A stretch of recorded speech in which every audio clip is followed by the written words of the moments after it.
Welcome. Thanks for joining us. I'm going to talk a little about mining in a way that many people in the audience may not have spent much attention on in the past, but I think you will in the future. And it's mining resources from other planets, the moon, the Mars, asteroids, and comets. Who am I? I hang around the University of Arizona. My name is Stephen Flemming. I used to be a senior research administrator here. Used to be at Georgia Tech. I ran a venture capital firm. I've done a bunch of other things. But I've been investing in space startups for a long time, over 25 years at this point.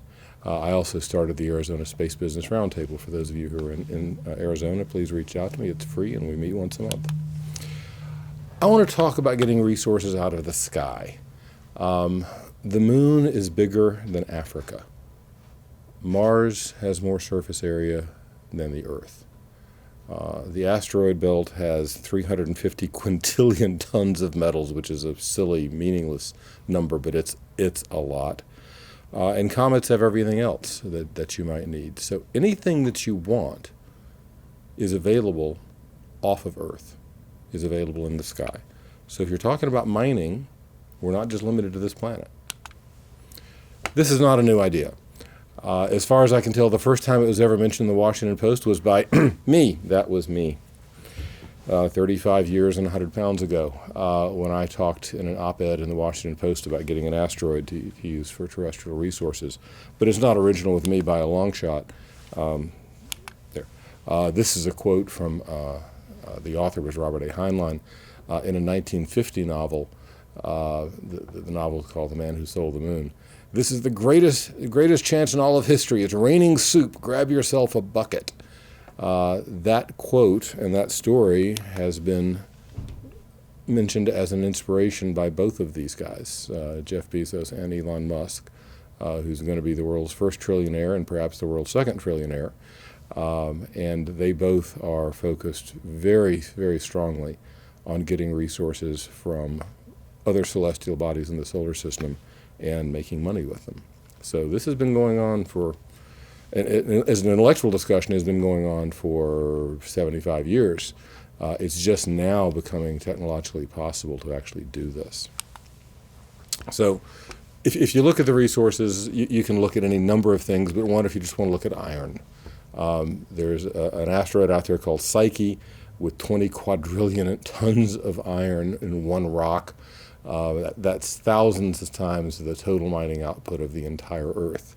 And our friends 90 miles north of here at ASU are actually running a probe. It launched a couple years ago, and it's going to get there, I believe, in 2029, to go look at this metal planet and look at the resources that might be extractable from there. And why would you want to go to an asteroid? Why would you want to go to all that trouble?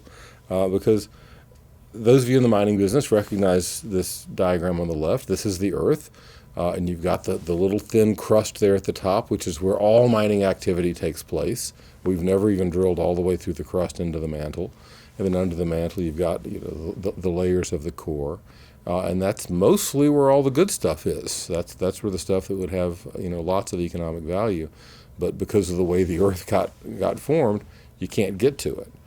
Well, in the asteroids, it's like somebody took an enormous hammer and just busted it up into little rocks. So everything is exposed. You can just, drive right up to a piece of nickel iron and extract it, or drive right up to a piece of potentially platinum, or maybe a piece of ice, or maybe a piece of copper, whatever it is you're looking for. And because of the way these asteroids have been, fractured, you can identify them from far, far away using lasers and spectroscopes and so forth, and you don't have to go prospecting with a pickaxe like we used to have to. So it's a much easier way of getting to resources than we've ever had before. And just about everything you want is there. Fine print, but you can read this. But everything from, there's more nickel iron than we know what to do with, but every other element you can think of: magnesium, titanium, cobalt, you name it. Copper, it's all up there in the asteroid belt. About the only thing we're short of is lithium. That's okay, we got plenty of lithium here on Earth, and there's actually things you can do, alternate, battery chemistries and such that don't need lithium. So we can live without the lithium. But everything else, there's, quadrillions of tons of it, in the moon, the Mars, asteroids, and comets. And one that I mentioned here that some people may not think of as a target for mining is ice. And that turns out to be really important when you have people in these habitats, whether in deep space or on the moon or in Mars. Because, well, yes, we drink water, but you can split the water into hydrogen and oxygen. We breathe the oxygen.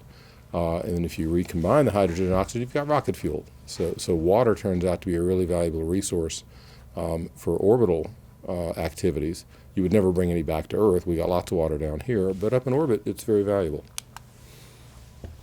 So how do we know this stuff is out there? We went and looked. Going back to the Apollo program, that's actually Harrison Schmitt, a geologist, poking around on the Apollo 17 mission. He's here in Arizona. I got, 4 of the 5 here I found Arizona connections. Every Apollo astronaut trained in Arizona, but Harrison Schmitt is from here. On the right there, that's the Phoenix mission, which University of Arizona managed, which landed at the polar ice caps of Mars and identified what was actually in those ice caps for the first time. And turns out there's lots of CO2 and lots of water, which turns out to be useful. Bottom left is OSIRIS-REx, which went to the asteroid Bennu, brought back some samples a couple of years ago now, and those samples actually got parceled out here at the University of Arizona at the basement of the Kuiper building as the most valuable per gram, most valuable substance on Earth. The Stardust mission, I don't think we ran that mission, but Stardust went to a comet and brought back some comet particles. And then lastly, meteorites hit the Earth all the time, and those are extraterrestrial resources. That's actually a really cool one, the ring meteor, which is at the Mineral Museum downtown here in Tucson. So we've had 50 years of experience literally touching these resources and putting them under a lab and putting them in a mass spectrometer and putting them into analysis equipment. We know what's out there. This is not hypothetical. We just have to go get it. Now, there's some places which are more important than others. There's a thing in the moon called permanently shadowed craters near the North and South Pole. Turns out if you permanently shadow a crater, it gets very cold in the bottom, and so there's not just water ice, but a whole bunch of other materials that are frozen at the bottom of those craters. And there's only a few of them. There's enough, but it's billions of tons of water, but not quadrillions of tons. When there are scarce resources, humans tend to have conflicts over those. I hope it is as simple as we set up 2 mining stations with different flags flying on top of them. It is possible that we will, put 18-year-olds there with rifles because that's what humans have traditionally done. I hope we avoid that, but we'll find out. We will find out. But is this legal? This is a mining law summit. Is it legal to go out there and mine these resources and do something with them? That's a complicated question. There's existing and proposed international laws, which I'll talk about. There are domestic laws in the U.S. and some other countries. And those lead to a discussion about property rights, which I'll close the discussion with, and some policy challenges. This is kind of the outline of what we'll spend the next few minutes going through. The fundamental law behind all of this is the Outer Space Treaty of 1967. That's black letter law. 131 countries have signed it and have pretty much obeyed it. It includes the good guys and the bad guys, so China, Russia, everybody has signed this treaty. Now keep in mind, 1967 was a different world. And so the real focus, the real emphasis of the OST, the Outer Space Treaty, was to prevent the U.S. and the Soviet Union from orbiting thousands of nuclear bombs in orbit where they could just drop them on cities with a moment's notice. That was a real risk in the 60s. A lot of people thought that we were going to do that. And so the Outer Space Treaty banned that, and people have followed that banning. We have not put nuclear weapons in orbit. So, yay for humanity. We did the right thing. But nobody in 1967, except for science fiction fans, was thinking about private enterprise in space. It was all, national space programs. And so you've got this language: the exploration and use of outer space shall be the province of all mankind. What does that mean?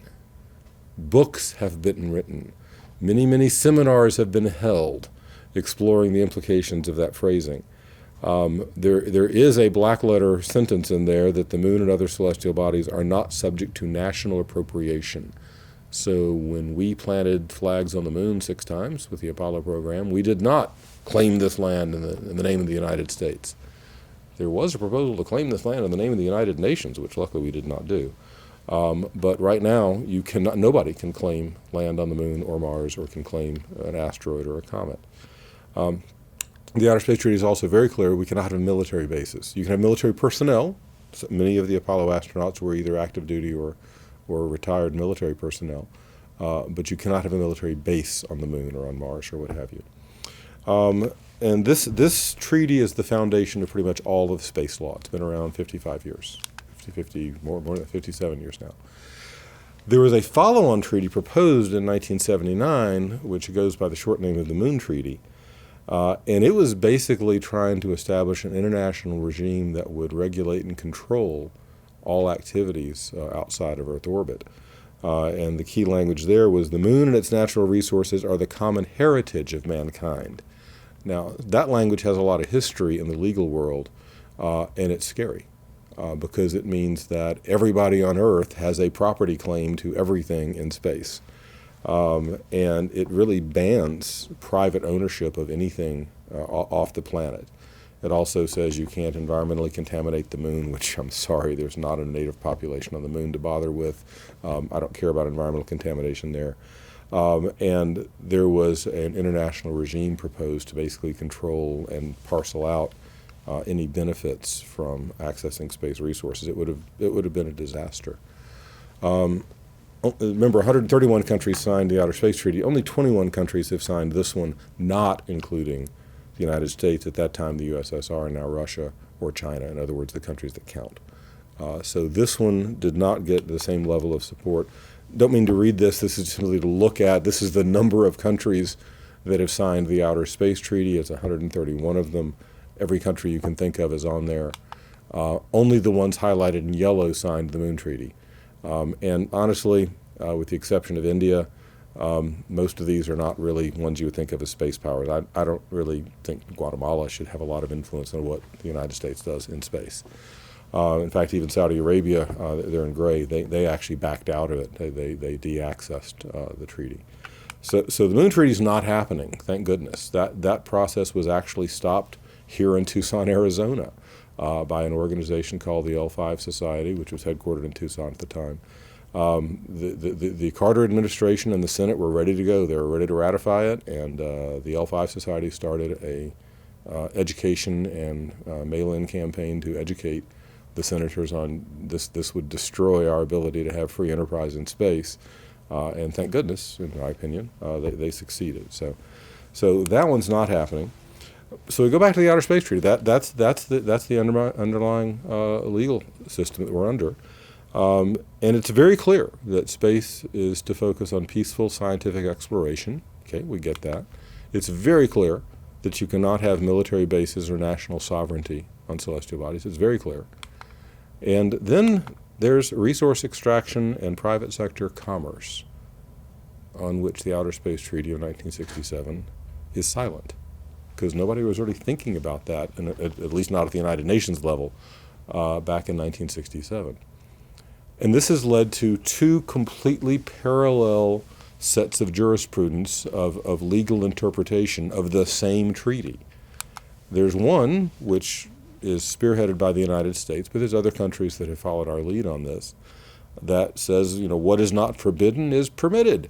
So, commerce in space, big green check mark. Wasn't forbidden, so we can do that. There's another set of interpretations, which was the centroid of that activity was European, but a lot of Asia has followed along with it, and a lot of the third world, saying what is not permitted is forbidden. It didn't give us permission to do it, therefore we can't do that.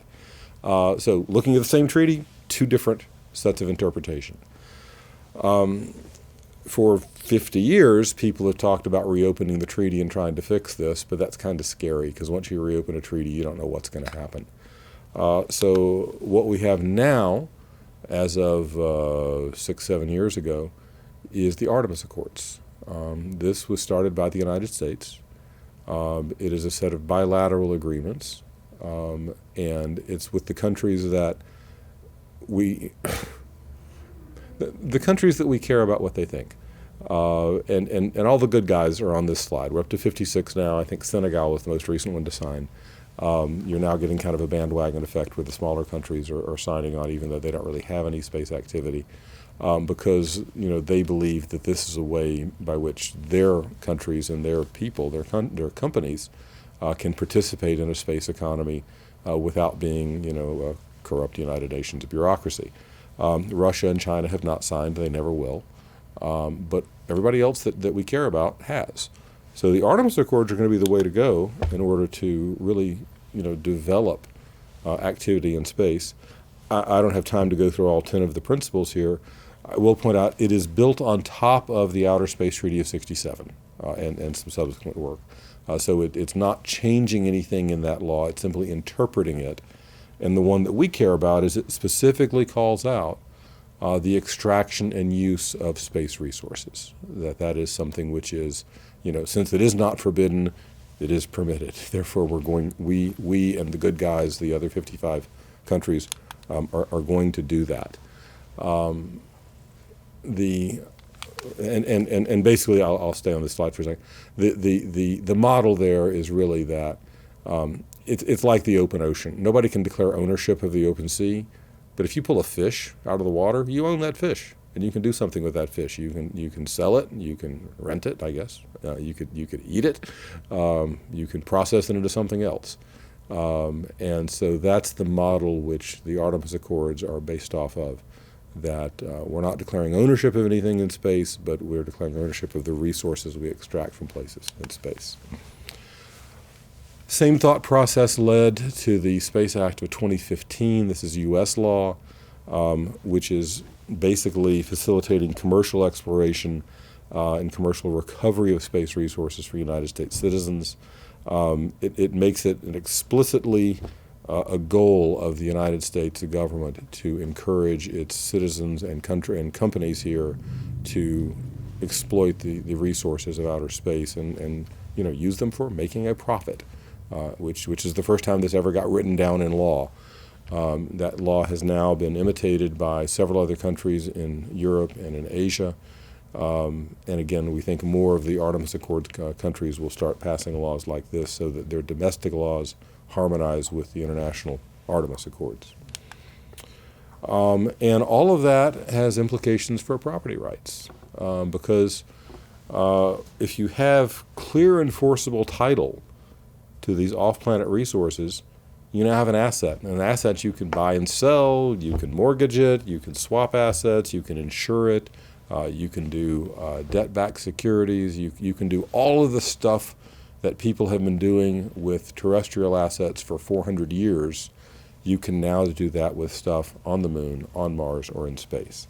That is the way we're going to unlock the billions or perhaps trillions, certainly billions of dollars of capital that we're going to need to mine the solar system. This is not going to be cheap, but if you can, make a financial covenant that we're going to go extract these materials from this rock, and we will, gladly pay you Tuesday for a hamburger today.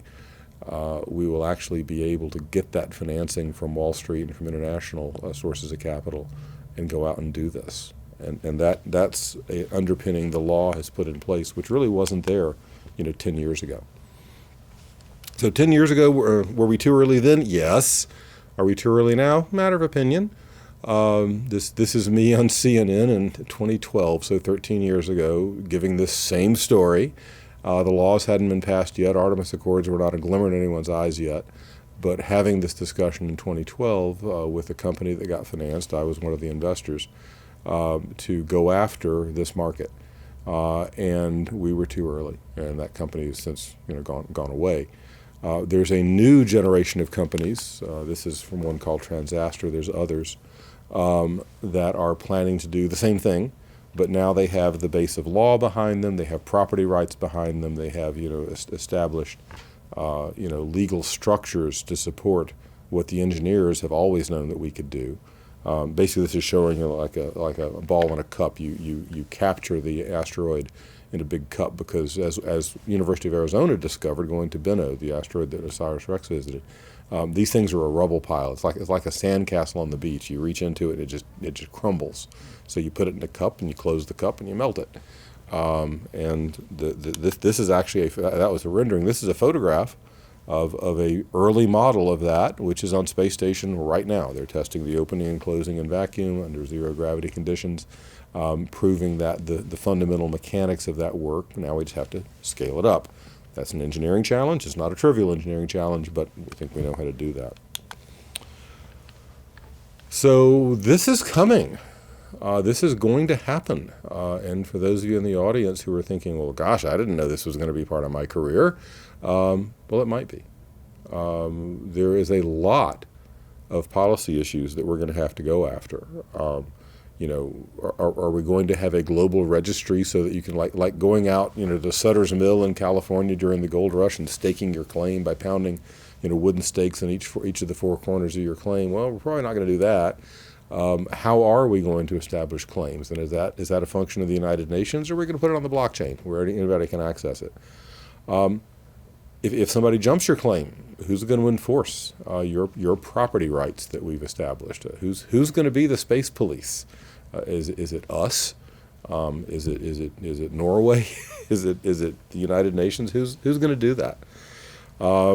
We need to establish international courts so that if you get international disputes that can't be brought in U.S. court or in Japanese court or wherever, that there's some level of trust between the countries. We'd like to include everybody, including China and Russia. We don't have to. It would be nice. I think we should make efforts to bring them in. We also need to have efforts to share some of these benefits with developing countries. Not saying that they have the property rights which were banned in the Moon Treaty, or which would have been banned by the Moon Treaty, but saying that yes, this is really going to be, to quote Neil Armstrong, for all mankind, and that everybody should have a chance to play. And finally, this feels like a gold rush, and you want to make sure this is sustainable, that we don't just go in and strip mine Mars for the good stuff and then walk away leaving a mess. There ought to be ways to do this in a sane, practical way that doesn't leave lots of debris, doesn't leave lots of orbital clutter, which can be a hazard in navigation. The good news is, unlike any gold rush or any other mineral exploitation that we've ever had on Earth, there's no existing biosphere, there's no existing ecosystem, there's no existing people that we have to worry about. So that makes it a lot easier. So in conclusion, the demand for this is going to be immense. We're going to be putting data centers in space. We're going to be having solar power satellites. We're going to eventually have settlements where people, live and raise their kids and raise their grandkids. And you can't do that if you lift everything from Earth. You're going to have to get the resources someplace else, whether it's the moon, whether it's Mars, whether it's the asteroids, whether it's a combination of all the above. And there are lots of tentpole requirements to this that are not engineering. Yes, the engineering is incredibly challenging, maybe the most challenging task of the 21st century. But public policy, law, finance, all of those are going to be necessary. And so there are going to be careers for young people today can spend their careers making this happen over the next generation. The wheels are in motion. I expect we'll see the first resources brought back from celestial bodies in the next 10 years. The moon rocks already came back, but that's a special case. But for commercial exploitation, I think we'll see that in the next 10 years. And the last message I'll leave you with is, when you look at the intersection of all of these requirements, University of Arizona is the only Tier 1 research university left that still has a mining school. I think Mining Law Summit. And we have a law school, and we have a business school, and we have people with immense experience in operating space missions from Phoenix and OSIRIS-REx and now OSIRIS-APEX and others. This is the one place where all of that comes together. And so this should be the university that really takes the lead in making this next generation of activity happen. So with that, thanks very much. And now we get to the fun part, which is I get to answer questions from the audience. So Thanks for your attention. Thank you, Stephen. It's uh, I've always enjoyed listening to the celestial issues, and it really all goes back to when uh, Spence Titley, who was with the geology department at the time, was given a contract to map the geology of the moon, anticipating the flight of the first landing on the moon. And uh, Dr. Tetley's office was right next to my dad's, and so I knew that he was going up to do that mapping from the solar telescope. And so when I was in college, I went up with him to Kitt Peak and watched that take place. The moon was projected on a plane table, and it made things kind of neat because you could put a piece of photographic film on the table, let it sit there for 30 seconds, and then come back with a great contact proof of what was there. So And really, a lot of this does go back to the Apollo days, is that, that's when people stopped thinking of the moon as a light in the sky and thinking of it as a place with mountains and craters and places you could go and take a pickaxe to. And people had not really thought about it that way prior to Apollo. So now, we've got a whole panoply of celestial bodies, the moon, the Mars, asteroids, Titan, other places, where we're going to go and we're going to take bulldozers and we're going to figure out what's in the surfaces there and mine it and reduce it to its components and make use of it. And it's exciting that we're finally getting to do something that science fiction authors have talked about for, as I said, 75 years. And, the students that are in school right now are going to be doing this. It's an exciting time. yes, I agree. Well, I've always thought that there was a real relevance of the general mining law to application to space development, just because the idea under the general mining law was people went to the wilderness, and if they found something, it was there. It was theirs. They could keep it and exploit it. Um, and is And, that how you and see these you, things? you can really draw a straight line from the Mining Act of 1872 through the Artemis Accords, which are being signed right now.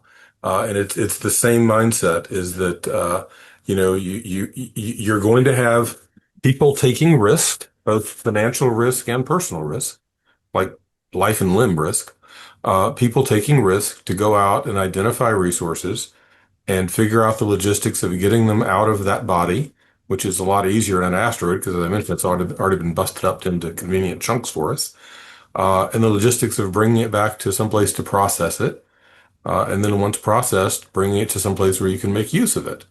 And that's really no different than somebody heading out with a horse and a pickaxe in 1872. It's just the logistics are a lot more complicated. So we're going to be doing it all over again. I like to think that we're the same country that did that once to extract the resources of this continent.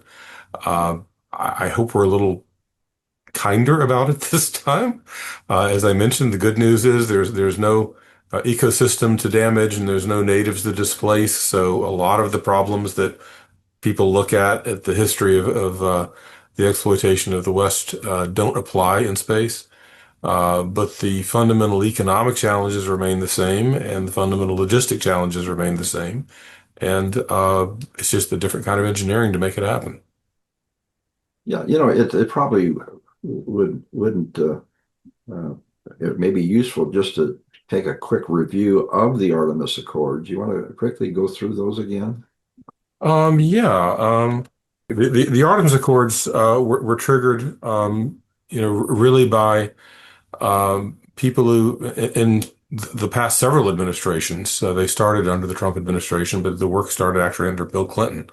Um, Looking at the existing outer space treaty and saying this ambiguity or this lack of precision on certain topics, and one of them was clearly about availability of resources, um, but really trying to promote peaceful and sustainable activities that were non-controversial on the moon, on Mars, and beyond. So it takes the existing outer space treaty and wraps a lot of things around it, specifically around, there's space resource extraction, which is really important, which is what we've been talking about. But there is also, other issues about, emergency assistance. If a Brazilian extraction team gets in trouble on an asteroid, what is our obligation to go help them? Um, and by the way, wouldn't it be nice if we did some work in advance so that our airlocks fit their airlocks so that we could actually go and provide emergency assistance? There's registration of space objects. Basically, if you have identified something that you have an economic interest in, again, we're not going to go, pound four sticks in a square on it, but you may put a radar reflector on it, or you may put a radio transmitter on it. And then what does it say? It says, I am object such and so. I belong to X corporation, and or I'm a subject of interest, but I don't belong to. I'm a subject of interest by X corporation, and keep away. So one of the things that we're looking at very distinctly is near the poles of the moon are these permanently shadowed craters. These are places that have not gotten sunlight in 4 billion years. It's the coldest place in the solar system. So the bottoms have ice and other volatiles that have been frozen there forever. And there's simply not that many of them. There's enough, but there's just not that many. Um, and so we need to be able to say, okay, we're going to go to Shackleton Crater, and we're going to put a resource extraction. We're going to put a mine. We're going to put a mine there. We're going to mine water, mine ice. And we need to be able to say, China, you can't come right to this part of Shackleton Crater. You can go to that part, or you can go to the crater next door. You can go to one around, around the street. But you can't come and sit your operations directly on top of ours, purely for safety reasons, because these are big, expensive, and you're using rocket engines, and it's dangerous. And so, that's something which we're going to have to be able to do with the Artemis Accords, is establish, that sort of, deconfliction. Same with orbital debris. Orbital debris has become a huge problem. People are getting better at managing orbital debris, except for China, at making sure that, like, you see these chains of Starlink satellites going up. Well, they're designed to burn up in a couple of years. So if you just leave them alone, they go away. Well, if you're doing something in higher orbits, they're not going to burn up and go away. You need to have active control to make sure those things don't become hazards to navigation. And again, that's in Artemis Accords. So it's really encouraging the good guys to be good citizens. Don't be a jerk. Don't leave a lot of litter around. Don't do things that are going to potentially hurt other people. Don't steal some of the product of somebody else's work. And be there to help if they get in trouble. That's kind of, the Boy Scout interpretation of the Artemis Accords. Oh, good, thank you. Colin, did you have some questions of Stephen? Yeah, so I just have one or two, and it kind of goes back to the when we were first in touch about this session, Stephen, and just for the audience, Colin McKenzie here from the Natural Resource Users Law and Policy Center. So the reason why we first thought to reach out to you for this summit, Stephen, was that in a slightly different orbit, I guess you could say, you had been involved in a sort of a senior strategic research administration role at the U of A, specifically, or at least in part, regarding quantum, the Center for Quantum Networks, which is a large multi-university coalition or consortium, I guess I should say, on quantum issues. And I saw your paper co-written with former U of A law professor Jane Bambauer, and she was and perhaps still is the lead or co-lead for the sort of societal impacts and governance aspect She of went to that Florida. She went quantum work. Anyway, so my question is there anything from that framework, that paper you wrote with her on quantum policy and ethics framework, that might lend some, at least by analogy or by comparison, some lessons in the governance and ethics space regarding space mining, and also where that has its strong nexus with technology? I mean, of course, we have Jeff Bezos and Elon Musk leading sort of a lot of the latest work in space and potentially space mining. So big nexus there, and I'm just wondering if there's any sort of comparative lessons in the governance space, since we're here at a mining law summit. Right. I think that what we've learned, it's really less about the mining and more about the cooperation, is what we've learned from the quantum experience. Center for Quantum Networks, headquartered at University of Arizona, 11 universities are members. It's funded by the National Science Foundation. It's one of several major activities by the U.S. government in quantum networking and quantum computing. And one of the things that we've learn to do well in the quantum realm is cooperate. These projects are too big for any university. Arguably, these projects are too big for for most countries. The U.S. could probably go it alone, but Switzerland can't. Brazil can't. So we've established this cooperative framework where people kind of raise their hands and say, I want to work on this piece. It's like, okay, you get a little money to work on that piece. And oh, I've got some students who are really good at this. Well, okay, let's figure out a way to get those students focused on this and maybe move one person from here to there. And really trying to not duplicate efforts too much. There's always going to be some of that. But quantum exploitation is expensive technology. It's very expensive. It's almost comparable to space exploration. And you can't afford to solve the same problem three and four times out of three and four different pockets of money, because the pockets of money just aren't that deep. And so I think we'll see a lot of the same thing with space exploration. Yes, you're going to see Jeff Bezos and Elon Musk, going head to head on a number of things because they have very, very deep pockets.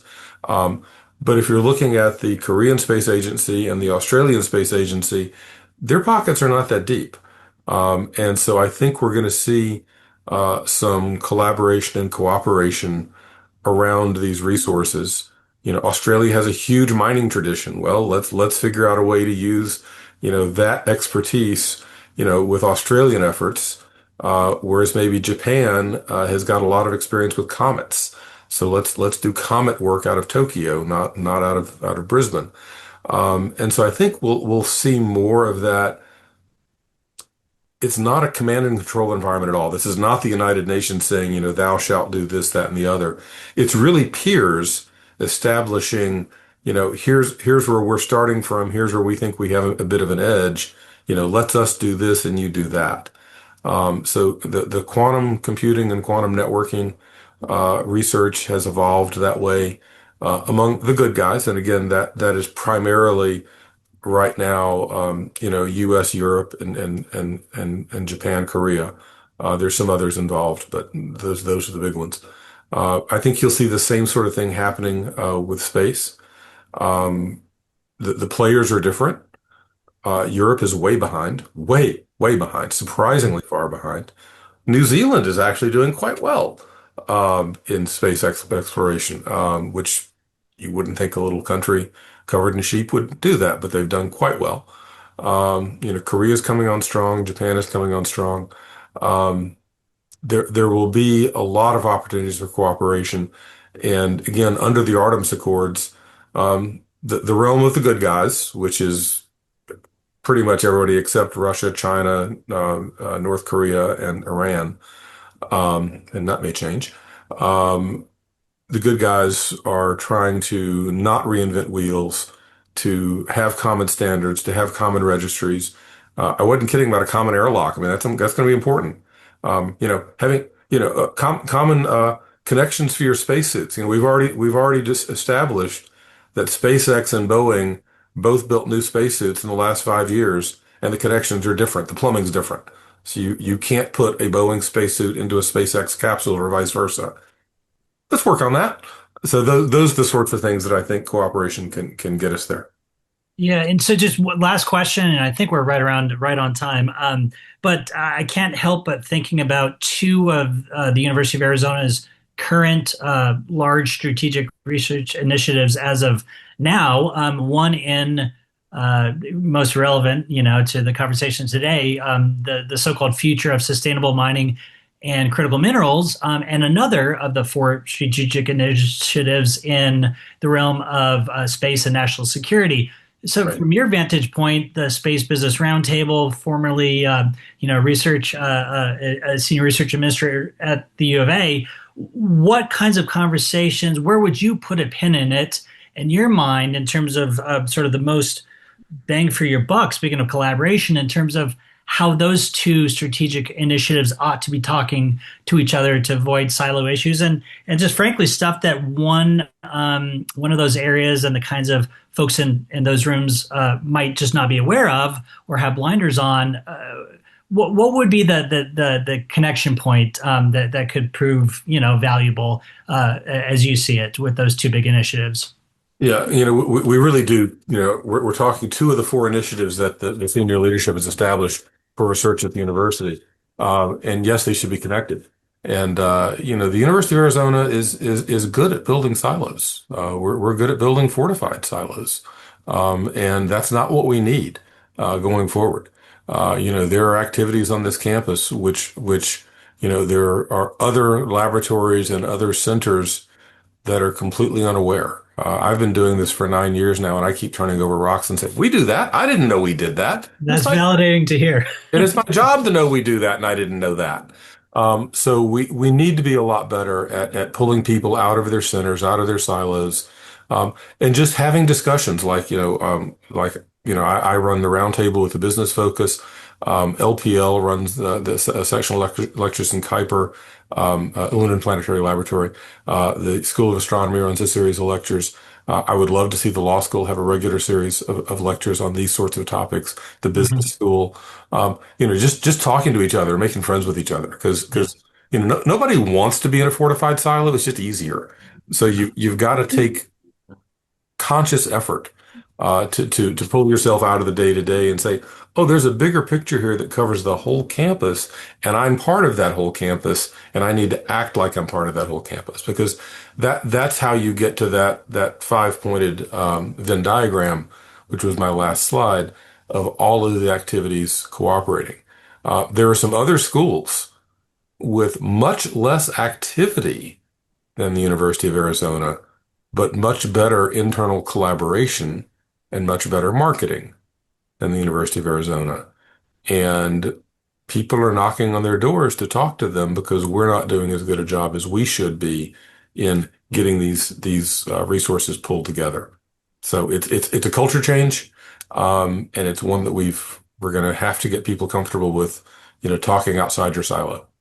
Well, it's like they say, culture eats strategy for breakfast. So, The strategy for breakfast. Yes. thanks, Stephen. I had a question, Sure. Stephen. I do notice that Liechtenstein was involved in the early part of the trying to permit things going on in space. Are they still involved? Just to be sure, it actually was Luxembourg. Oh, Luxembourg. I'm Yes, sorry. yes. Luxembourg has actually been doing really, really well. They realized early on that there needed to be a nexus in Europe for permitting, for documentation, for contract law, for all of these things. Originally, just with communication satellites. This has nothing to do with space mining. This is just putting up ComSats. Uh, and they raised their hand 20 years ago and said, we're going to be the place to do that. And they started funding professors in that. They started funding symposia and conferences on that. They started asking companies to put nexus of activities for Europe in Luxembourg City. Um, and it's been hugely successful for them. And so, yes, Good. they are one of the places. Another doing the exact same thing right now, actually even more so than Luxembourg, is UAE, United Arab Emirates. They want to be the nexus of activity in the Middle East. Yeah. They've actually funded a Mars orbiter, and they will be funding other planetary missions because they have the money for it, which Luxembourg doesn't. So there is, those are two countries that really get it and understand that, getting in front. Sometimes it just requires you to raise your hand and say, "I'm there." So, We do have a comment or both combination comment and question. This says, appears that the difference between domestic mining under the general mining law and outer space mining is that you're likely to be, or there's likely to be no feet on the ground. Do you think that the possession case law, which helps govern possessory rights for underwater salvage by ROVs instead of human divers, will be the best starting point for developing laws of possession in outer space resources that are being explored or extracted using autonomous and or remotely operated machinery? If not, what might be a better approach to possessory disputes? yeah, that's a great question because ROVs are going to be the analogy. Remotely operated vehicles underwater are going to be similar to the sorts of probes and machinery we're going to have on asteroids and comets and things like that. Uh, I'll challenge the original. There will be boots on the ground in some cases. I don't believe you can do this completely robotically. There will be people on the moon, on Mars, on the large asteroid bodies, humans, local. That will happen. But there's going to be a lot of activity that's done remotely. And whether that's being remotely operated by people, nearby on the moon, or whether that's being operated from here on the moon, that's an engineering challenge. And there's arguments in both directions. But yes, we have to establish the norm that if an American-owned company and an American-owned robot extracts a rock from an asteroid with no human within 1 million miles, that American-owned company owns that rock. And yes, that's clearly the intent. Um, there's always challenges to case law. Um, at the end of the day, for some of the most valuable resources, which are going to be the permanently shattered craters on the moon, um, I mentioned this in passing. Humans have a history of not really owning something until there's 18-year-olds with rifles standing on top of it. Um, I don't see any fundamental reason why this will be different. Yeah. So yes, there will be armed support on these at these mines, but hopefully never firing a shot. I hope. Well, I do note that we have with the major mines that are a lot of them are being operated using remotely operated vehicles. Mhm. And so I think we're just expanding or extending the reach of all of that technology. That's true. I mean, we started with remotely operated vehicles in the bottom of the ocean, but now you've got them, in Arizona. It's cheaper that way and safer. If there's nobody in the mine, nobody gets hurt in the mine. So, we're going to be establishing those laws in other realms, and I think it's just going to be a straightforward extrapolation. That same law applies on celestial bodies, and dare somebody to prove me different. Good. Well, thank you, Stephen. This has been a great session, very, very interesting. Thank you, Colin, for jumping in. And our next topic is uh, what's the issue in Greenland that I thought was appropriate to discuss, since it's has to deal with a lot of international issues as well as uh, uh, the tree power and other ideas of purchasing other lands.